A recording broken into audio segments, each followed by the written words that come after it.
Welcome to Dear Business Coach, the podcast. My name's Elizabeth, coming to you from the Walker Consulting Works studio. Find one thing to move your business forward today. With conversations, spotlights, interviews, articles, and free resources. Listen, follow, and subscribe on social media, Dear Business Coach pages and groups, Dear Business Coach podcast. We're on Facebook, LinkedIn, Instagram, YouTube. And don't forget Spotify, Apple, iHeartRadio, and anywhere you listen to podcasts. All it takes sometimes is one little thing to move your business forward today.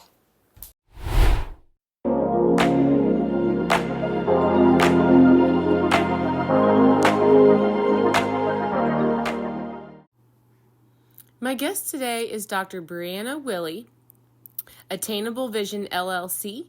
Dr. Willey is an entrepreneur and runs a successful private practice and understands the ups and downs of business. She is a certified professional coach. She has many years of experience coaching both individuals and businesses with attaining their visions personally and professionally. Welcome to Dear Business Coach, the podcast. How are you doing today? I'm doing great. How are you? Yeah, excellent. Thank you so much for being here. You're in the business of helping therapists build their own private practice, and you can teach us a lot about marketing and working for ourselves. However, there are some intricacies and some things to consider if you're a therapist, and as you say, also if you're in the helping business. Please introduce yourself and your business. Sure. Thank you so much for having me. So my full name, I'm Dr. Brie-Anna Willey. I'm a licensed counselor. I run the podcast, Dr. Willey's Business for Nerds. I'm a business nerd and I love connecting with other business nerds and nerds in general. My business name, so the overall name is Attainable Vision LLC. And my niche is working with helpers, especially therapists in private practice, and those transitioning to different business levels, like, say, agency to private practice, or building a private practice, scaling, growing, learning more about marketing, diversifying income streams, doing their own billing, things like that. I'm a DIYer, do-it-yourselfer, and I like to teach my clients how to do most things in-house so they can grow. I believe in marketing that's organic through building relationships, and this worked for me in my private practice. My heart is preventing compassion fatigue, and compassion fatigue is a form of burnout, or actually, burnout is part of compassion fatigue. It's where a therapist becomes just exhausted with helping. And so I help them set better business boundaries to prevent that, to learn the ropes of business, because we were not taught this in school. So I'm basically providing business courses, like a business school for therapists. I had to teach myself, so I teach them how to run a successful therapy practice. So that's a little bit about me.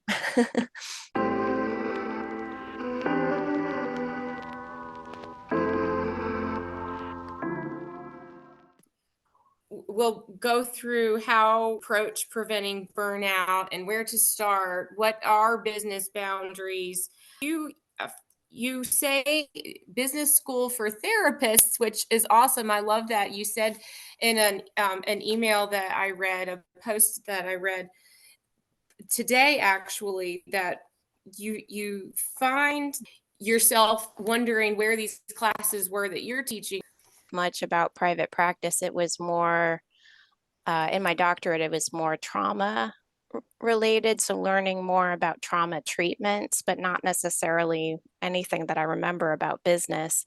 I actually learned more in my dissertation about business probably than anywhere else, because I, was working with private practice persons, and how they run a private practice to understand compassion fatigue. So I looked up research articles about, okay, what does exist?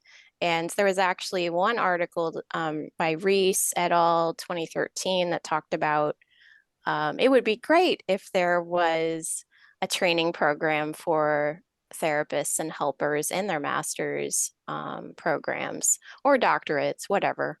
It would be great, but it typically does not exist. Do you think that your colleagues experience that fatigue before they figure out what it is or what to do about it? I think sometimes it can occur without them realizing it. There is a lot of talk about this in the therapy fields now. There's a lot of awareness, which was actually a positive or a silver lining with, the pandemic in 2020, that compassion fatigue was talked about a lot more during that time, which was important. Um, and that was around, I think it was around there where that sparked the idea of studying it in private practice. Private practice and compassion fatigue was not talked about much. It was more just in the field in general, doctors, nurses, therapists too, but more, not really private practice, because it was typically thought that people in private practice, they have freedom, so they're probably not experiencing it, but that's not the case. And especially with such a stressful situation. Um, and in my dissertation, we also learned that environmental concerns, things going on around us, were big stressors too. Like I talked about in that art newsletter I wrote, that when I was moving, that was really stressful. And taking 8 people a day, it just was a lot. So I started to see some of that in myself too. So a lot of what I talk about are things I learned as I went, and I want to teach helpers to prevent those problems, because hey, I went through it. Let's prevent it with you. Let's set better business boundaries.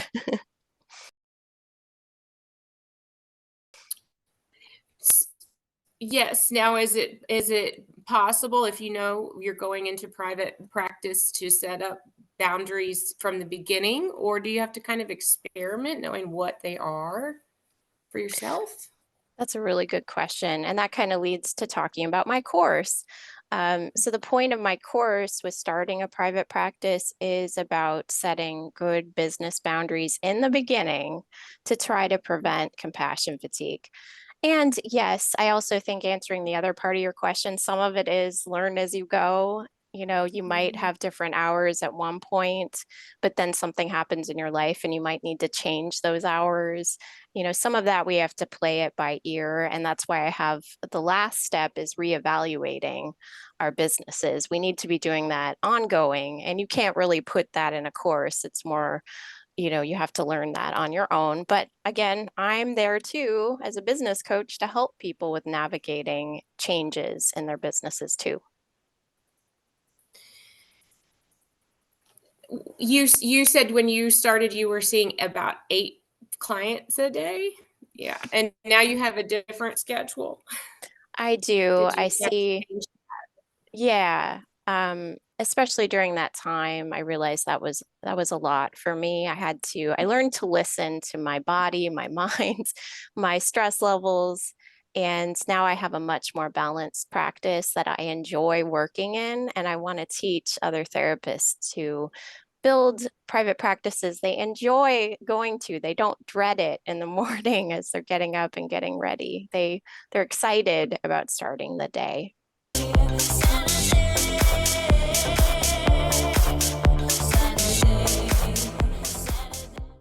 You seem to have some secrets to share with us about building some systems in place from the beginning as well that are time savers, like the client forms, for example, the things that you do as formality speaking, Mhm.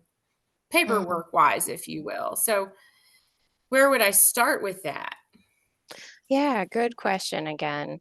And this does depend on the business owner, but for me, like I talked about in that recent newsletter, I put in my forms my business hours. I do talk about in my forms that I'm typically not available outside of those hours unless it's an emergency. Of course, they can reach out to me for emergencies, but I do sleep. So I also list on there emergency numbers and that type of thing in case I'm not available. Because yes, I want to be there but I need some time for me to recharge so I can continue to give in therapy. And that's a lot of what I learned. And I teach in my course, and I'm going to teach some more too in my next course where I go into that a lot more, and also about marketing and particulars with marketing. Um, what are some other things? There's all kinds of things like hiring. I hired a virtual assistant. She's great. She helps me with calling insurances if we're not sure if something's covered or not, and why was a bill not paid. I'm typically the one that runs the business, notices, okay, look at our income and where are we missing payments. And then as I only have so much time. So I'm meeting with clients, I direct or ask her to call insurances and double check about those bills. And she helps with those kinds of things, kind of taking that off my plate. So some of setting boundaries is delegating. We can't always do everything. Sometimes we do need to hire people to help. And there's nothing wrong with that. Again, going back to I am a do-it-yourselfer, but I realize also I can't do everything. So that's some of it too. Was it difficult? Were there some emotional or mental challenges to let go of some of those tasks to a virtual assistant, or trust around that? Yes, there was definitely a process with that. And I found this great group that they work with mental health providers, and they have a business associate agreement that they, protect all client information and all of that. So we have those agreements in place. So that helped put my mind at ease a little bit. So I think doing research into, so say a therapist is looking into hiring someone, just doing research, making sure there's a BAA in place, making sure that they have worked with providers, they understand the importance of client information and keeping that confidential. And again, that helps put our minds at ease. But yeah, it was definitely a struggle letting go of, you want to make sure everything's working. But again, my assistant does such a great job.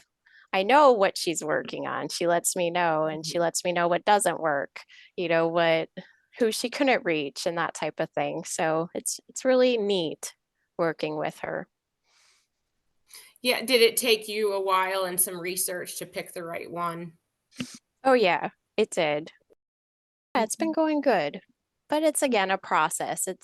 I guess that was me kind of scaling. I was growing more, so I had to delegate because I only have so much time and energy to handle all the phone calls. She also helps me with referrals, calling them back, making sure, excuse me, that the referrals are within my niche. And that's another secret with building a private practice is niche marketing. And I learned this the hard way and over time. I started as a generalist, but as I was learning and working with people, that helped me learn what my niche was. So I ask therapists now, what type of things do you enjoy working with? What types of things do you enjoy learning? I found I was fascinated with understanding more about trauma treatments and how they help people. And that led me to learning eye movement desensitization and reprocessing, EMDR, which is a trauma therapy.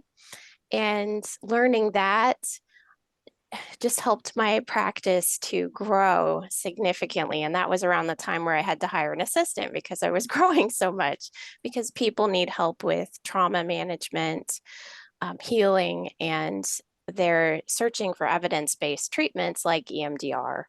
And so that helped me. Also, EMDR is so great. It helps the client, but it also helps protect the therapist.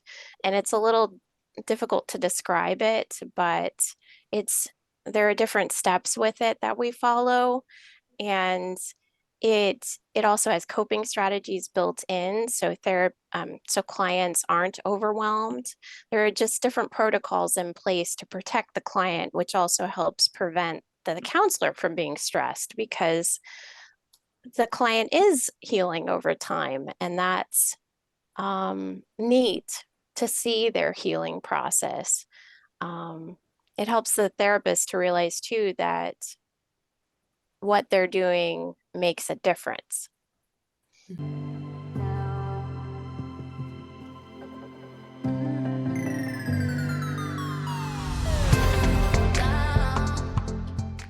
Does it become something that you have to learn how to track in a new way? Is um, feedback and progress, is that different when you're working by yourself?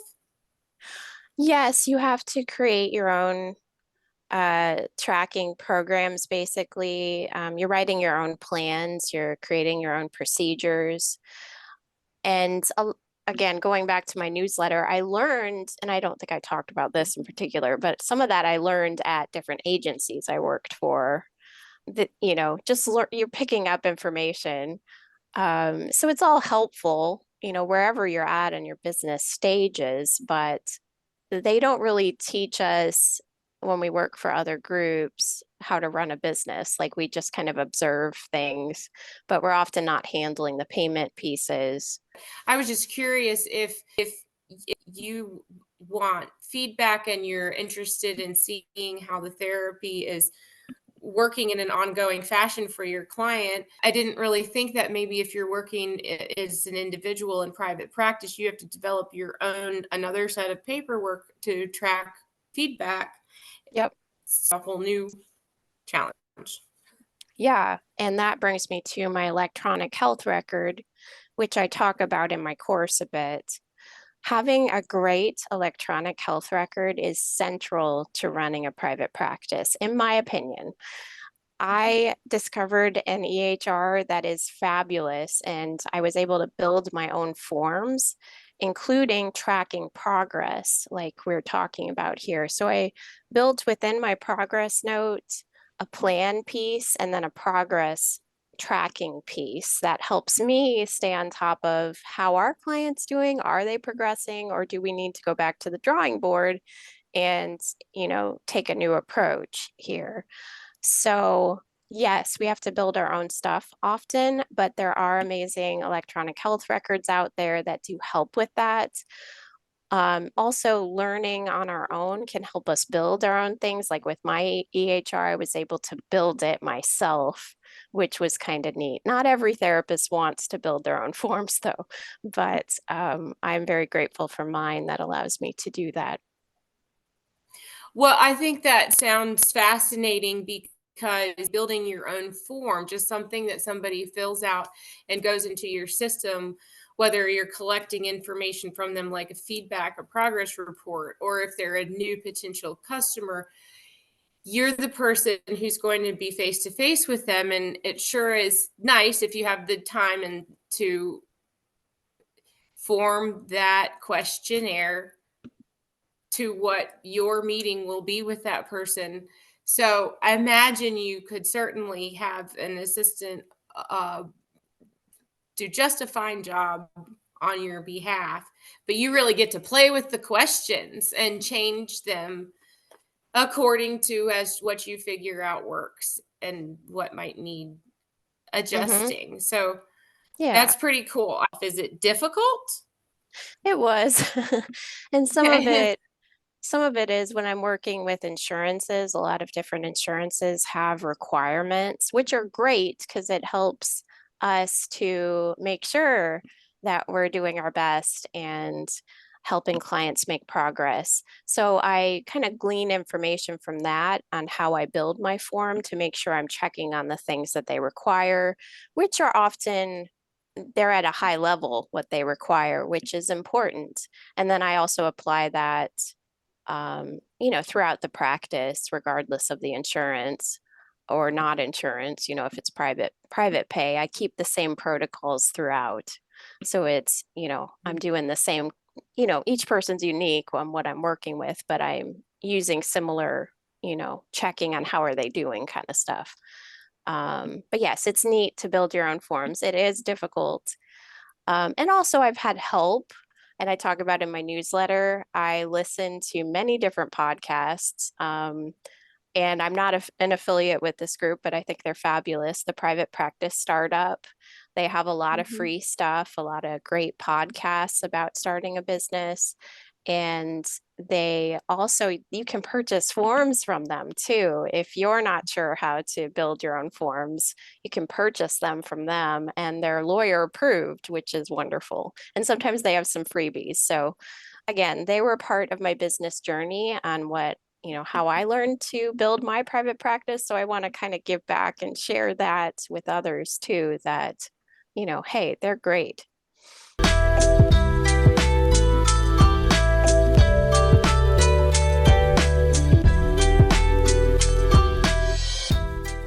You have a whole series right now of information, postings, articles. I can go right to your Facebook page. I can go right to your YouTube page. I can just put in my email address and start receiving tips and tools from you. Mm-hmm. And so the marketing that you want to share with folks who are in private practice, that's something we can see right now if we want to, right? Where would we go to find your marketing tips? Yes. If you want to sign up for marketing tips, you just go to attainablevision.biz and you can sign up for my marketing brainstorming freebie, where one of my one thing I learned is that marketing is unique to each business owner. There are some things that some business owners don't feel comfortable doing, like maybe it's doing the live streaming.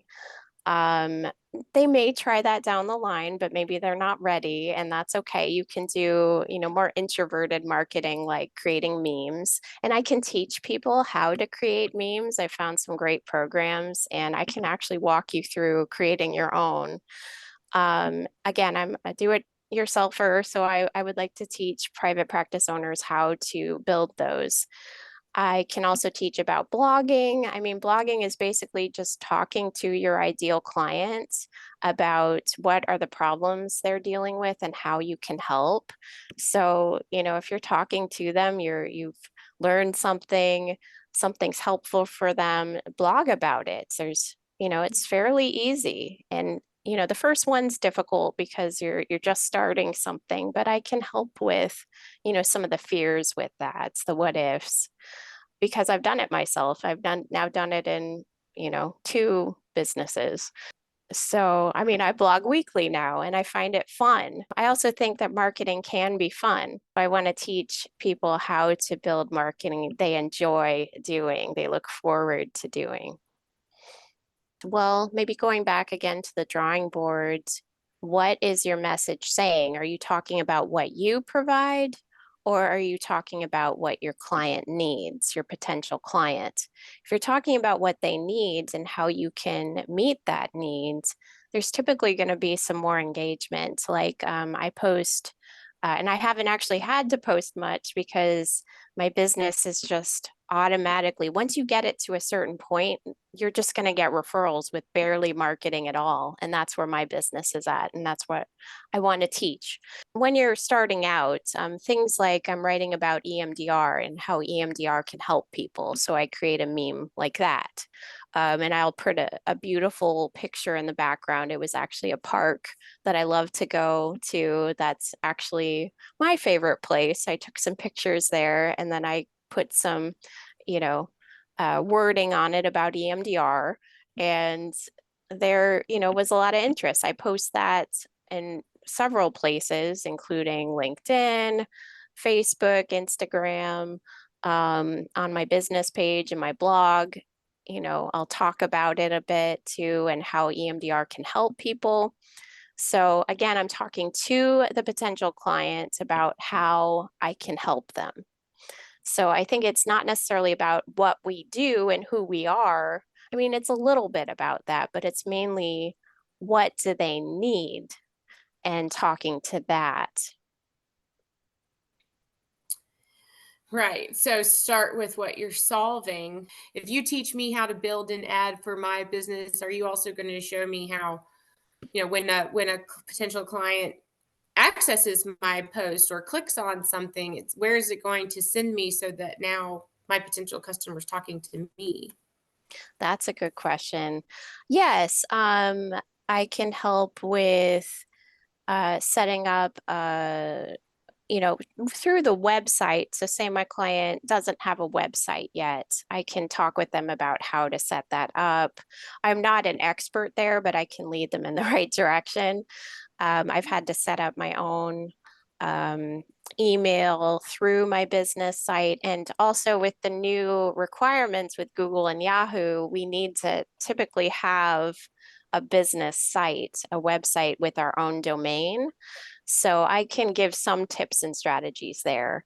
But yes, so say the client goes to, you put a link to your website and the client goes there, there needs to be a contact form so they can put in their information and send it to the counselor so they can then follow up and maybe, get the rest of the communication through their EHR and that type of thing, or through the assistant. My assistant will call the person and set them up in my EHR. So I have this whole process and it works great, and I can teach that. Right, right. You make it sound easy. Writing compelling ad copy is something that you are advertising right now in your course and in your posts online. So do you have to kind of switch hats when you're writing ad copy? Do you have to become a salesperson when you're writing ad copy, or does that come naturally to you? Do I? Well, I think, again, I believe in organic marketing, that I talk to my ideal client. Like in my newsletter, I'm just talking about what I went through and how I'm going to try to help others with it. So with my ad copy, yes, at first I was like, I was afraid, oh no, I don't want to be too salesy. But now as I face it, I feel more confident that I'm getting good information out there, and that's important to my clients or ideal clients or potential clients, really. Um, and that, as I face it, it's less scary. It's still a little scary, as a therapist. Again, the title of my newsletter is about, and the last couple, like I'm working on a podcast. Entrepreneurship is difficult, and it is, especially for therapists. And another of my newsletters is, it's trial by fire. Basically, I had to figure it out on my own. And yes, it at first felt like I was putting on a sales hat, but Mm. now I don't feel that way. I'm just putting out information that's helpful to people, is how I'm looking at it. That it's not salesy, and we don't want to be salesy. We want to be real, authentic. And Mhm. that, I think, is important. So I don't know if that answered your question.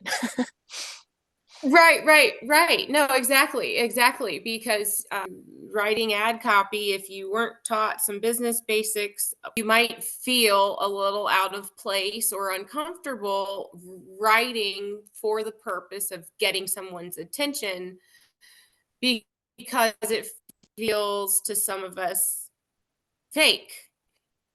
It Mhm. gets that little pit in your stomach going. Am I trying to trick somebody? Even just trying to get somebody to click on your posting, question yourself, am I just tricking somebody into clicking on this form? Place where you're giving people good information, and that's not salesy to you. Right, because they have choice. They don't have to sign up for the newsletter. They don't have to click on it. Everyone has choice, and I'm not tricking. I'm being authentic. I'm saying what I offer, how I can help, and I'm being real about it. So it's not a trick. So now we're getting into, I coach other coaches too to start some of these things. As I'm figuring it out, I also teach them. And yes, I have some systems set up now that I really like, that are working. And yes, it took me a while to set up those lead forms, and I tested them, and I was trying to pretend I'm a client. How would I feel when I receive this email? What does it look like to me? Do these links work? All that stuff. So, but Mhm. that's fun to me, and I enjoy teaching that too. If you're a therapist or helper interested in coaching, I'd love to teach you how to set up your lead forms. There's an art to it. And if Mm, you have someone who is um, gets into the art of it, you will learn a lot. You get to nerd out together a little bit on Yes, I that. get nerdy with that. As you're learning to outsource and you have an assistant, you have some systems in place, but Mhm. is there something that you just can't outsource that you just love doing yourself? Hmm. Something I can't outsource. Well, the business management piece, like the overall running, the finances, some of that, I have an accountant and I highly recommend getting a good accountant, but I also manage a lot of, I guess you call it the bookkeeping part with, I like checking in on that, looking at how much, how's the business doing, looking at that overall. I like, assigning what's going out to the correct area, staying on top of that, and I have a good system for that too. So that part I don't want to delegate, but I will reach out to my accountant if I feel stuck, kind of thing. So we kind of work Mhm. together. And the Yeah. overall business management, okay, let's look at how is this insurance contract going? Is this a good contract for my business? That kind of stuff. I want to stay, as the manager or CEO or whatever you call it of all of that stuff. Um, so what else? Um, Getting the leads directly, I like to stay on top of that and then direct my assistant to who to reach out to, that type of thing where I'm still, and that is my job as, the private practice owner. Running my website, I don't want to delegate that because I enjoy it.